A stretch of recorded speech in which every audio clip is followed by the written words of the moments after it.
Madame, monsieur, bonsoir. C'est le journal, une édition bilingue sur Equinox Télévision. Jonathan Dabila, good evening.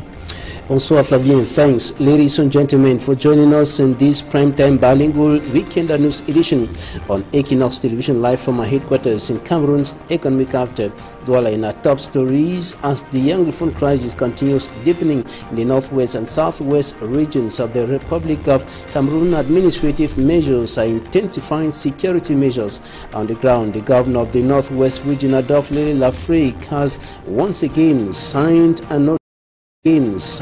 another release prohibiting the movement of persons and vehicles within his area of command. That's across the northwest region from 9 p.m. to 5 a.m. and that administrative injunction has a time limit of a week renewable.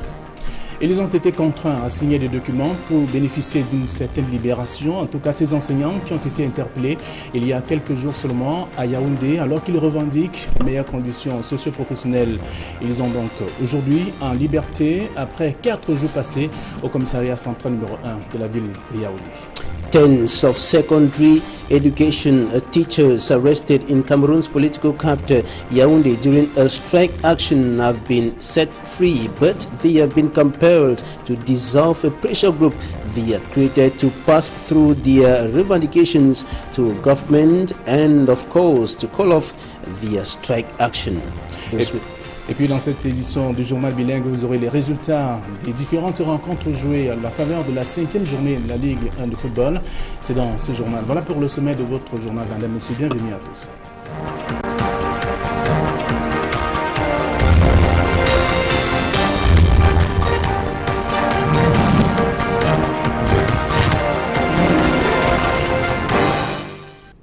Une fois de plus, bonsoir et bienvenue au journal bilingue sur Equinox Télévision. Il respire désormais l'air de la liberté. Ces enseignants qui ont été interpellés alors qu'ils revendiquaient de meilleures conditions socio-professionnelles, donc devant certains départements ministériels à Yaoundé, une libération qui intervient au moment où leur tutelle change de portefeuille. Dites-vous, Emmanuel Diop et Guizobo.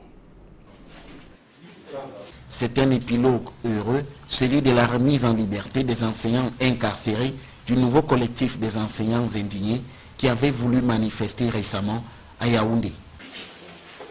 Les enseignants indignés qui avaient voulu manifester récemment à Yaoundé. Au cours de la nuit de vendredi dernier, alors qu'il n'est officiellement plus ministre des enseignements secondaires, Ernest Ngalé Bibert reçoit dans son cabinet les enseignants libérés. Après l'engagement que vous avez pris, c'est fort de ces éléments-là que vous êtes libre. Je vous invite à devenir les promoteurs de cette sérénité, en rassurant toute la communauté nationale et internationale par la signature d'un communiqué rendant public vos engagements de ce jour. Les enseignants, en retour, savourent leur joie de retrouver la liberté, annoncent qu'ils vont mettre un terme à l'existence du nouveau collectif des enseignants indignés.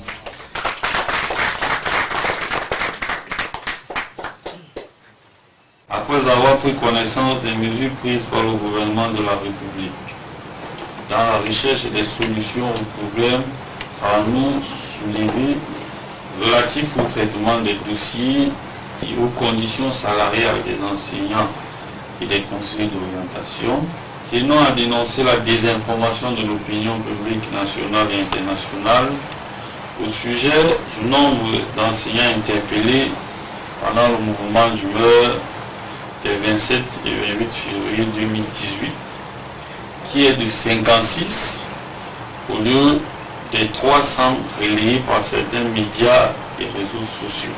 Décidons de lever notre mot d'ordre de grève et d'évacuer normalement à nos activités professionnelles, de mettre fin, à compter de ce jour, à l'existence du nouveau collectif des enseignants indignés du Cameroun. C'est tout sourire qu'Ernest Ngalé Bibert a refermé cette dernière page du Cameroun. C'est tout sourire qu'Ernest Ngalé Bibert a refermé cette dernière page au MINSEC, que beaucoup qualifient pourtant de peu glorieux. L'Afrique doit compter sur elle-même si elle veut se développer et de ce fait donc, Elle doit s'inspirer du modèle européen si elle voudrait sortir donc de ce chômage. C'est d'ailleurs les étudiants de l'Université de Tchang qui ont reçu des informations appropriées et même des propositions de solutions pour éradiquer la crise d'emploi. C'est ce qu'on a pu constater au cours de cette conférence débat qui s'est tenue à l'Université de Tchang et en présence de Leclerc Tchakem. L'Europe ne peut pas absorber les migrants du monde. Les étudiants de l'Université de Tchang ont été édifiés sur comment ce continent a pu émerger au cours d'une conférence de presse tenue ce jeudi 1er mars 2018 à la salle de spectacle de cette institution. L'aspect géographique, politique et économique a permis aux 27 États que compte l'Union européenne de se développer.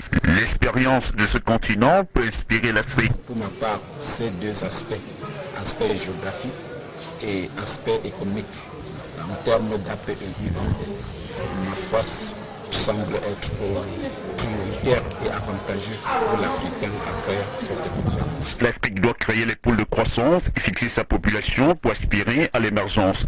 Prescription faite ici par le conférencier professeur Alain Redlop de l'Université de Paris Assas. L'Union européenne, c'est aussi un exemple exemple à suivre ou à ne pas suivre, mais un exemple pour les étudiants africains, puisque vous avez des velléités de construire des unions au sein du continent africain. Donc je crois que toute expérience peut être bonne à, non pas à suivre, mais à étudier. Aujourd'hui, ce semble difficile, parce que nous avons des tensions, et puis nous sommes restés sur cet échec référendaire de 2005, qui a empêché l'Union européenne d'avoir une constitution.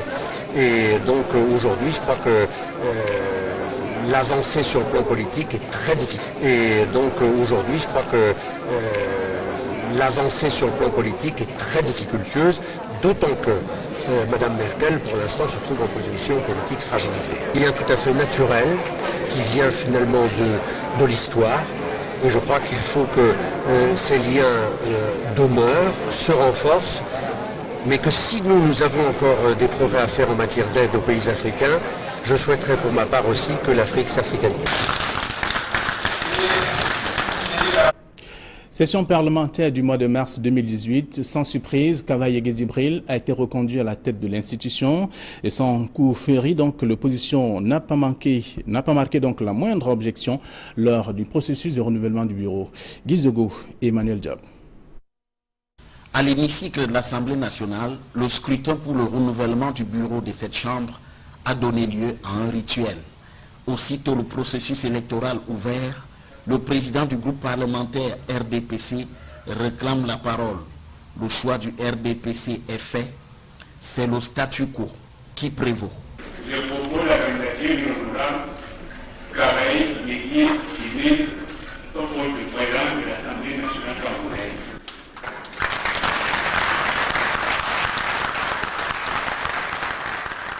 Le SDF ne bronche pas, c'est narquois et stoïque que ces députés regardent le RDPC proposer la seule candidature à la présidence de la Chambre basse du Parlement.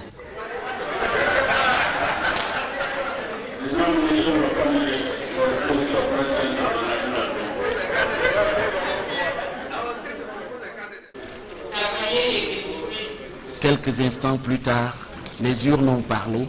Kava Yegué Djibril retrouve son fauteuil de président de l'Assemblée nationale.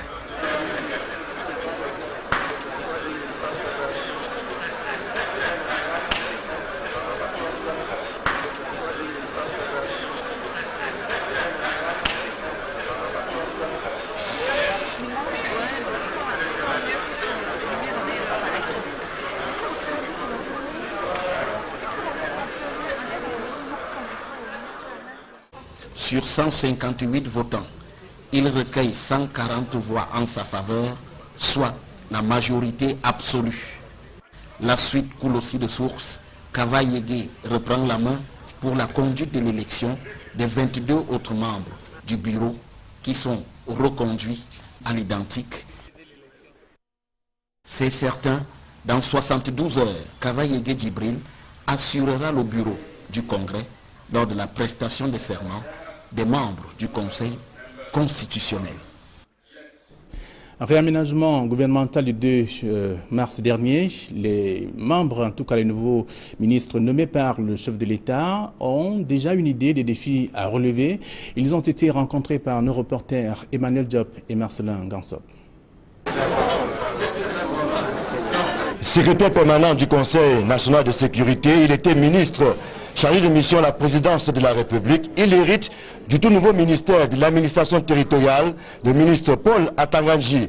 Cette nomination est une preuve que depuis 1982, le chef de l'État a accordé aux anglophones un traitement préférentiel. Vous savez que c'est une position que j'ai défendue hier, que je défends aujourd'hui, que je défendrai demain. Je viens de passer à peu près 11 ans dans le cabinet du chef de l'État. Il m'a formé, il m'a observé.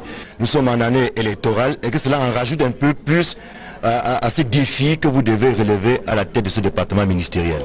Bon, je crois que comme je vous l'ai dit, nous apprenons tous les jours et nous allons essayer de mettre en application les hautes directives du chef de l'État, bien évidemment sous la supervision du premier chef du gouvernement, avec la rigueur nécessaire. Bien évidemment sous la supervision du premier chef du gouvernement, avec la rigueur nécessaire. L'une des entrées les plus remarquables est certainement celle de Yves Landry Etoga, promu secrétaire d'État à la Défense, chargé de la gendarmerie nationale. À 43 ans, il bénéficie de la haute confiance du chef de l'État, chose plutôt rare à ce haut niveau de responsabilité.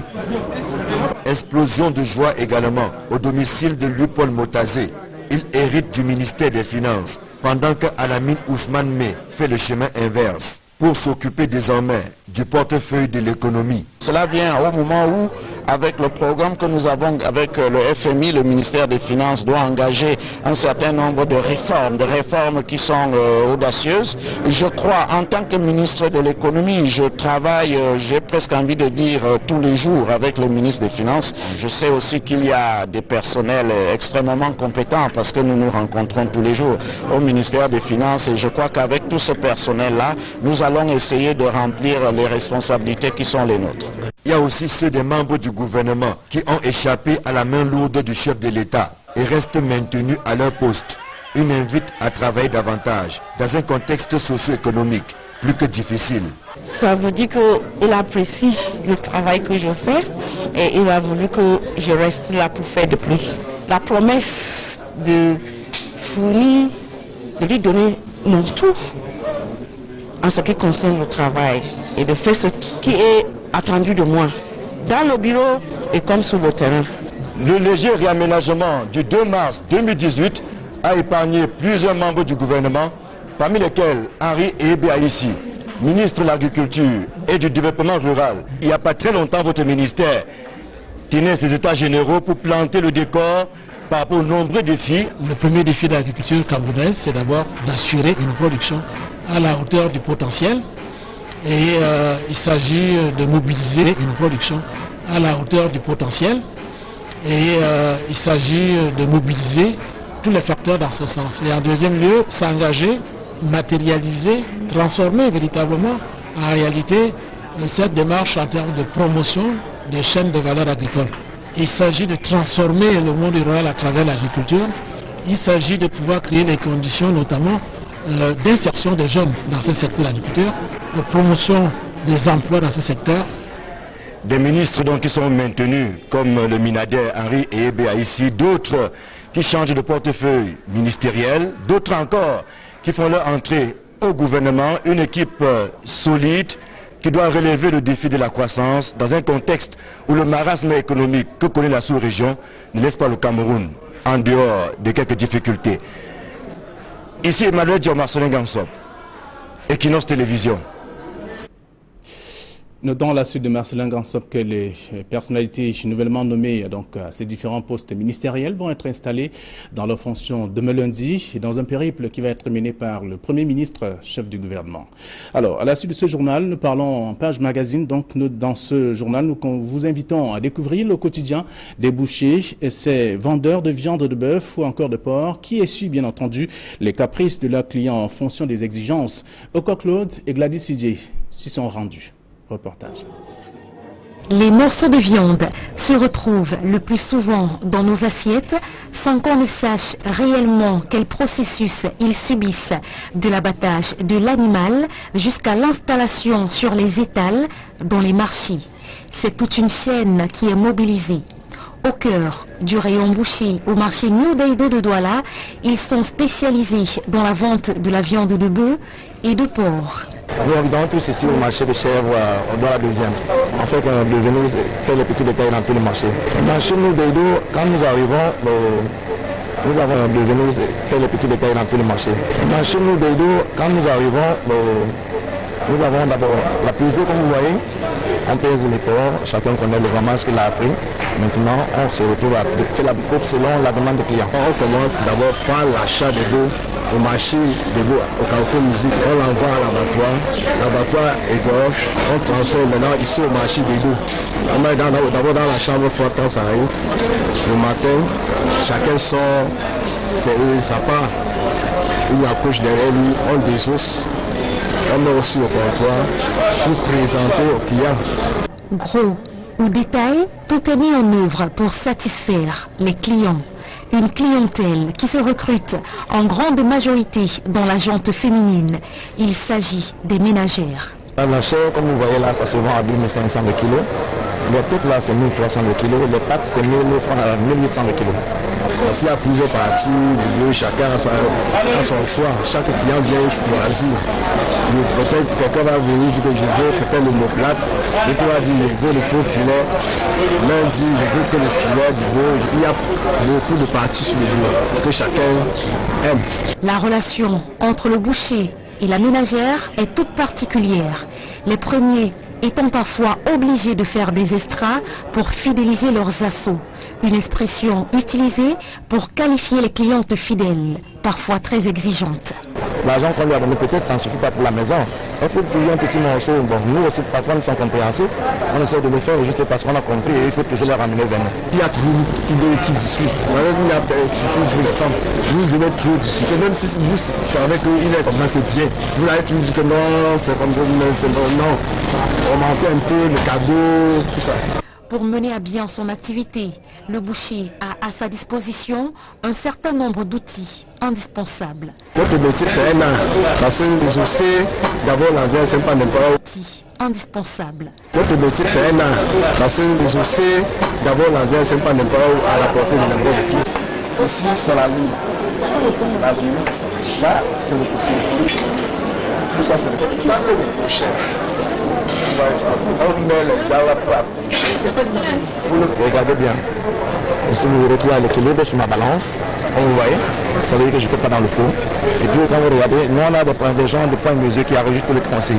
Ce sont eux qui prennent sur nos poids. Les bouchers invitent le gouvernement à subventionner les grands éleveurs et à accorder une attention particulière à leur profession. Ceci dans le but d'éviter les pénuries qui sont très fréquentes. Et ça peut faire en sorte que le gouvernement tienne en compte les revendications des bouchers. Ça peut également permettre à ces bouchers de comprendre que l'enjeu est beaucoup plus ailleurs qu'ici. On peut rêver, on a le droit de rêver. Que ce soit le Cameroun qui soit le précurseur de cette journée mondiale. Les vitamines B3, B6, B12 sont présentes dans la viande, des éléments vitaux pour l'organisme. Bon appétit. Merci Gladys et Claude, surtout que ça fait saliver lorsqu'on regarde, on admire cette belle viande. Alors, parlons de toute autre chose à présent. Un ravin menace d'engloutir le quartier Tongan. 4, c'est à Bafoussam, nous sommes là dans la région de l'Ouest du Cameroun. Certains habitants ont été sommés de quitter cette zone à risque, mais personne n'a bougé malgré le danger permanent. Dallas Tana et Jean-Paul Chunat sont allés toucher du doigt les réalités. Dans les bas-fonds du quartier Tongan 4, un ravin mortel avançant à pas de géant. Il a déjà englouti plusieurs habitations. Ça fait au moins plusieurs années que ça a commencé à se casser comme ça. Et nous avons fait tuer les gens? Pour le moment, ça n'a pas tué quelqu'un. Quand nous montons, on dit tout qu'on va arranger, ça fait que c'est cassé doucement comme ça. Les riverains dans un rayon de plus de 50 mètres redoutent une érosion accentuée du comme ça. Les riverains dans un rayon de plus de 50 mètres redoutent une érosion accentuée du relief avec le retour des pluies et ses eaux de ruissellement. Au fur et à mesure qu'il pleut, que les gens s'augmentent. Donc, à notre arrivée ici, il n'y avait rien. L'endroit était simple, il n'y avait pas de problème.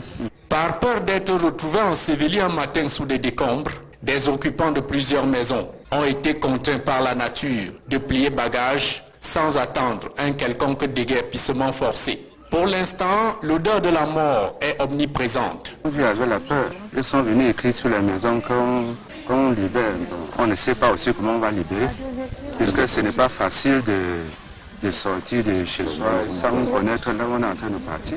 Descendu sur le site le 1er mars, journée de la protection civile, le préfet de la MIFI somme les riverains de partir, comme leur avait ordonné la communauté urbaine de Bafoussam. Regardez le clou. C'est vraiment profond si un enfant tombe là. D'ailleurs, comme vous avez dit qu'il y a 2 ans, la pluie avait entraîné une fillette qui est morte. Et il faut s'éloigner et demander aux enfants de ne pas venir dans la zone. C'est une zone vraiment dangereuse. Il faut qu'on revienne toujours pour ne pas être surpris par les situations malheureuses de demain. À la suite des croix de Saint-André apposées sur les habitations, le préfet Chouaïbou a prescrit dans l'urgence à la mairie de Bafoussam 2e et les services compétents de planter des arbres pour stabiliser un sol en proie à une érosion dévastatrice.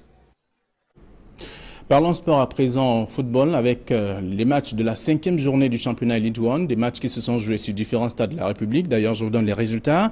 Lyon Sport 1, Unisport 0, Fovu et Eding ont fait jeu égal, un but partout. Et puis Fauteuil 0, Union de Douala 2, Aigle 0, PGS 0, New Star 2, Stade de Renard 1, Yaoundé Foot 0 et UMS de Loum 2, Fortuna 1, Bambuto Zubouda 0, Yaoundé Foot 0 et UMS de Loum 2, Fortuna 1, Bambuto Zubouda 0, Dragon 0, Colombe Didja 1, Astre 0 et Coton Sport de Garoua 0.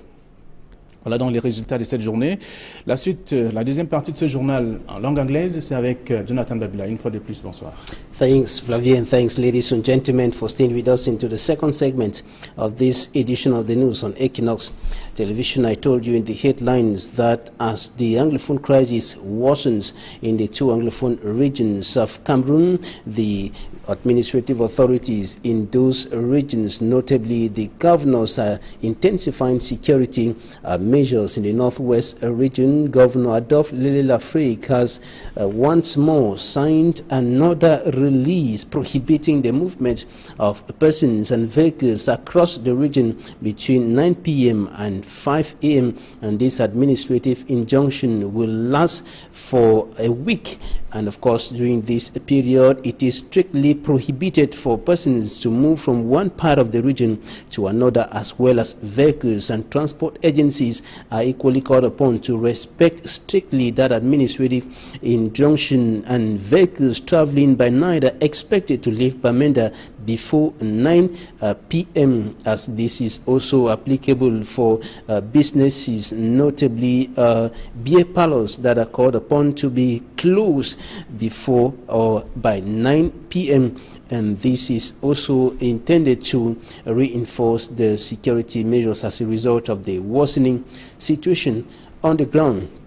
Now, I equally told you in the headlines that tens of teachers arrested and detained during a strike action in Cameroon's political capital, Yaoundé, have been set free.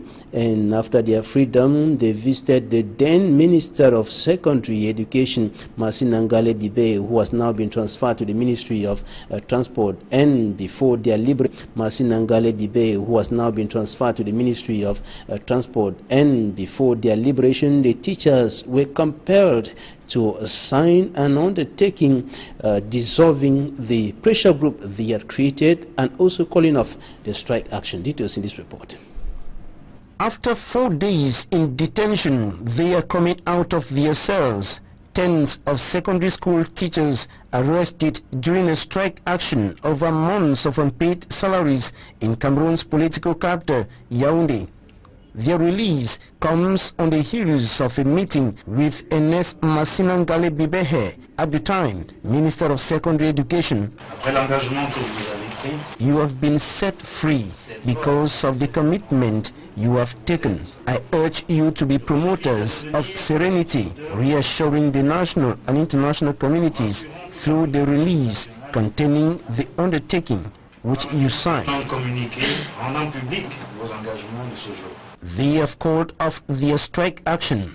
Après avoir pris connaissance des mesures prises par le gouvernement de la République. After being informed of the measures taken by government in the search for solutions to the teachers' plight, we dismiss misinformation on the number of teachers arrested during the 27th and 28th February 2018 strike action. They were 56 and not 300, as reported by some media and social networks. We call off the strike action. We put an end to the existence of the new trade union of angry teachers of Cameroon. De mettre fin, à compter de ce jour, à l'existence du nouveau collectif des enseignants indignés du Cameroun. And this was the last hot file Minister Ernest Massinangale Bibehe handled at the Ministry of Secondary Education before his appointment as Minister of Transport. The teachers are now free after the transport.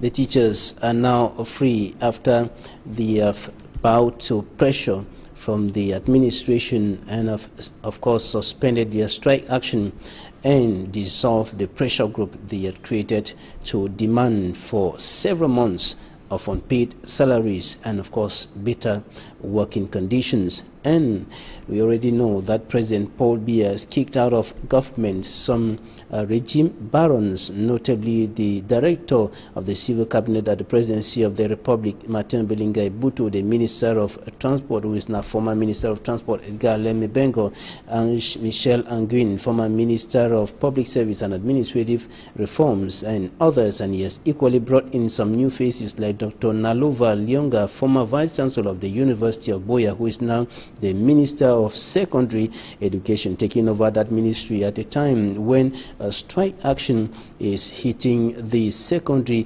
education teachers. Of course, we take you now to the homes of some of the ministers, notably one of those appearing conspicuously on the list of those appointed at Tanganji Paul, who is now the Minister of Territorial Administration, and of course to the home of Louis Paul Mutazi, appointed Minister of Finance, moving from the Ministry of Economy to the Ministry of Finance, and of course Rose Mba Acha, who was not appointed but was simply maintained as Minister Delegate in charge of the Supreme State Audit. Details in this report.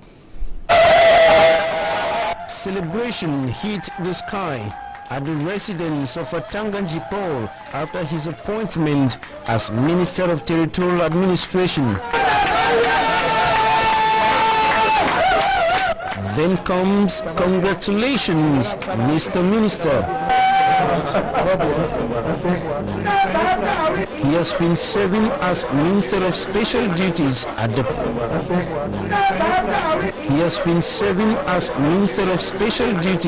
the Presidency of the Republic of Cameroon. I want to thank the Head of State for this profound confidence. It's something which is not easy. I've been in the government, in the Head of State's cabinet for more than 10 years. And I think that I thank him for this confidence, and I beg God Almighty to give me the courage and the wisdom to undertake my new responsibilities. I think that this appointment is a clear message that the Head of State has always had confidence, and he has always given preferential treatment to Anglophones since 1982. You know that that is the position that I've always defended, that I'm defending today, and it's a clear message that English-speaking Cameroonians can go to any post of responsibility. So it's a message, at least those people who were skeptical, those who did not want to believe that Cameroon is an open country and that the Head of State has confidence in all Cameroonians. I think the message is clear that you don't need to come from left or right, but as long as you're a Cameroonian, you can go to any post of responsibility, because the Head of State is the only person who knows why at a certain time he has to send somebody for a certain or a special duty. In an atmosphere full of joy, congratulations are also reigning at the home of Louis Paul Mutazi, former Minister of Economy, Planning and Regional Development, appointed Minister of Finance.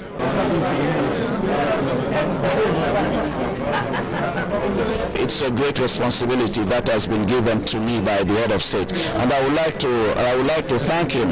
And I was saying that we all know 6 or 7 months ago, we have embarked in a program with the IMF. And for this program, the Minister of Finance has a very important role to play. And what I want to say is to assure the President, that the President of the Republic, that I will do the utmost so as to be able to do the job. The residents of Etoga of the Republic, that I will do the utmost so as to be able to do the job. The residents of Etoga Yves Landry is also invaded by relatives and friends who have come to congratulate him for his first ever appointment within the ministerial ranks. At 43, he takes over from Jean-Baptiste Bokam as Secretary of State for Defense in charge of the National Gendarmerie.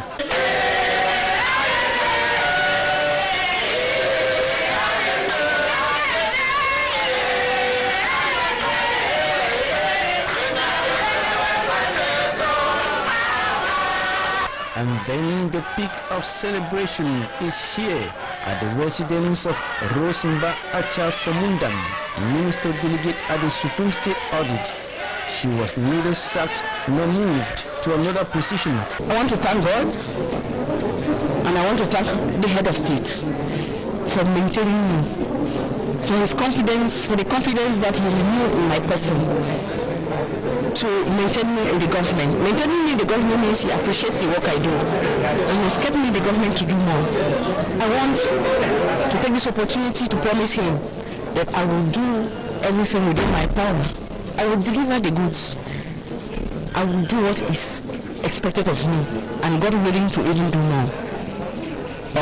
In my office as well as politically on the field. After celebration, they are now expected on the ground to deliver the goods for the growth.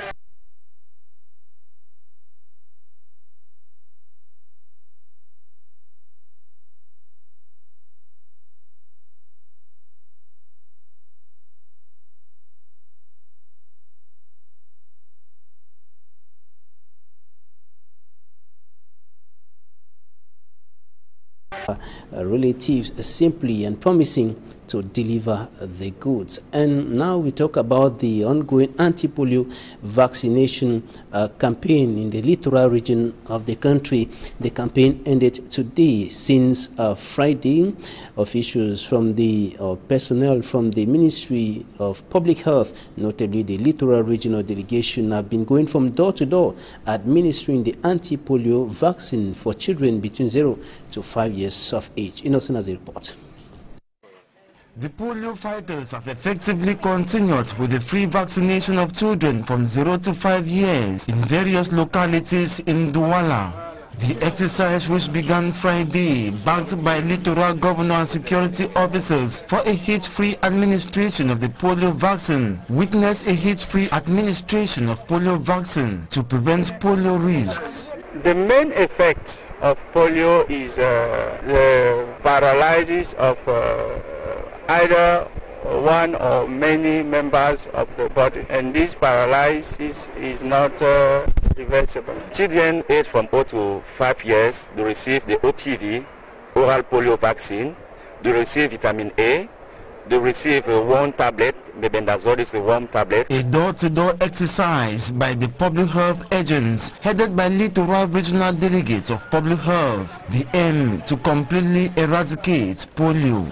Administration of the polio vaccine is saluted by parents. They encouraged others to bury ignorance and save the lives of children. Quand tu vaccines l'enfant, c'est pour la santé. Je ne sais pas comment peut refuser un enfant de ne pas faire le vaccin avec toutes les maladies qui sont dehors. Je condamne tellement ces gens-là. The public health agents appreciated the collaborative attitudes of parents, though they witnessed minor resistance. The operation went on without any problem. Everything went on issue-free. All the children that have to be any problem, everything went on issue-free. All the children that have to be taken into charge were present. We have also certain people who did not really agree with the operation, but this is not really something that should be accounted as a major problem.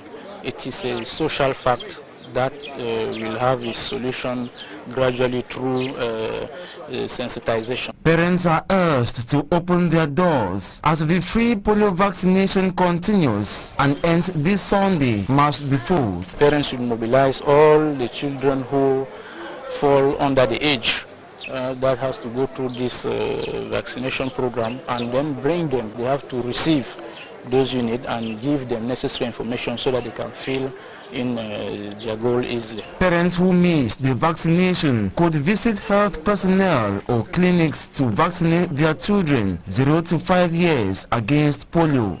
Health, they say, is wealth. Residents of Potopoto in the southwest regional capital Buea decrying unfulfilled promises made by the President of the Republic several years back when Mount Cameroon erupted and the houses were destroyed. Life has not been the same again since that incident in 1998. Derija Tawasmo. 20 years after this area was hit by the Mount Cameroon eruption, Equinox Television returns to Potopoto, a zone in Buea subdivision geologically proven to be along a fault line, and the damages left behind by the 1998 tremor is still very visible. The army came, built a 10-day, we were sleeping outside for 2 weeks. There was a 10-day and a 10 in this compound. All of us here were sleeping outside for 2 weeks. It was too severe. All of us here were sleeping outside for 2 weeks. It was too severe that President Paul Biya came down to Buea to take stock. Mr. Tofil Takwa was born and bred here in this Potopoto quarter. He was present when President Paul Biya came to console them, the victims. Yes. President Paul came from here, came from there, the car stopped here, entered here, there was no house here then, there was a tent here. Madam Ngwa even pointed where President Paul Biya stood that 1998 to address them. Like here, Paul Biya, they can stand. That way the tremor, they don't happen, what they call it, can. So when he stand, he gives speech, gives speech. But all the promises made that day, not even one has been realized. This man has lost all my babies. This one down backside, if you go backside, all that needs to be done. One have lost all the buildings there. You want just some Samaritan now, church can build this one, we managed it before, but nothing was done. It was not funny. There was nothing done. After Mr. went back, before he go back, he get 500,000 in an envelope to the chief of this area. The chief of this area, he says to distribute the money for we who were affected. Chibindere was here. He took the money when I met Chibindere, left Chibindere. They divided the money within themselves. After the year went back, there was a Roman in Cameroon. We had to find the Tribune to buy and then see it. Roman quoted 600 million to send to us who were affected. I sat down, I wrote a letter to Mr. Biya, registered that letter. Whether I received it or didn't receive it, I don't know. I don't have problem. Then we were waiting to look at a place and evacuate. We think it's a layout. Because we are living in a danger zone as don't talk. This area. Because we are living in a danger zone as don't talk. This area remains a risk zone, and the residents here, while calling on the government to assist by relocating them, are preparing for the worst each second. This year, we try to prepare. So the way they march, we're going to march it in the occur. Any man, keep it, what they call us, safety back. Way back, pick that one, with the go. You small blanket to reach under some tree. You cover your skin with rest before you continue your journey. As Cameroon joined the rest of the world to celebrate the 2018 International Day of Civil Protection, which is celebrated under the theme Civil Protection and National Institutions for a more efficient management of catastrophes. Mr. Matthew Tofil, the head of Economic, Social and Cultural Division at the Southwest Governor's Office, who was on the field, called on the public to stop constructing in risk-prone zones. Compare the people, compare with population, especially those building in areas like these ones which are prone to risks. The fact that until now nothing has happened, it doesn't mean something will not happen. Today in Buea subdivision, the quest for land has pushed people to construct even in risk zones, caring less of what might befall them, even in the nearest future. And that's it for this edition of the news on Equinox Television. Thanks for staying with us. Good night, Flavien. Bonsoir à vous et bonsoir à nos chers téléspectateurs. Demain 7h, c'est l'heure de la première session d'information sur Equinox Télévision. D'ici là, restez sur votre chaîne. Au revoir.